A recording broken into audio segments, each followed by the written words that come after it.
இது மாஸ்கோ நகரத்தின் மையத்தில் இருக்கிற VDNH என்ற ஒரு கண்காட்சி திடல். ஒரு 200-300 ஏக்கர் பரப்பளவில் இது பறந்து விரிந்து கிடக்கிறது.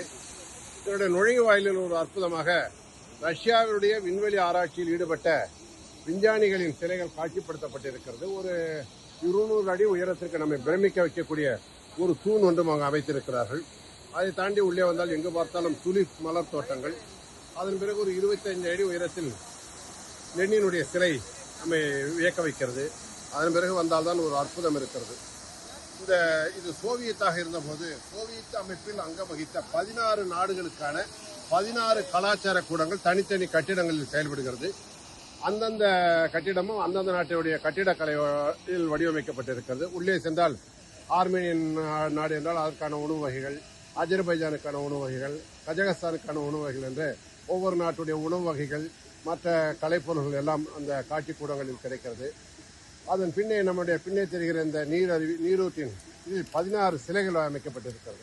சோவியத்தில் அங்கம் வகித்த 16 நாடுகளைச் சேர்ந்த பெண்களை உருவகப்படுத்தும் சிலைகள் தனித்தனியாக 16 சிலைகள் பிரம்மாண்டமாகவும் அழகாகவும் இருக்கிறது. அந்த சிலைகளை சுற்றி தான் இந்த நீரூற்று.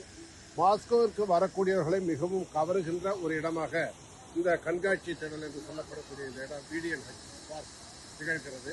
இது ஒரு நல்ல ஒரு அனுபவமாகவும் இருக்கிறது. சோவியத் இப்பொழுது உடைந்து விட்டாலும் அந்த பழமை மாறாமல் அந்த 16 நாடுகளின் அடையாளங்கள் இங்கே போற்றப்படுவது இதனுடைய சிறப்பாகும்.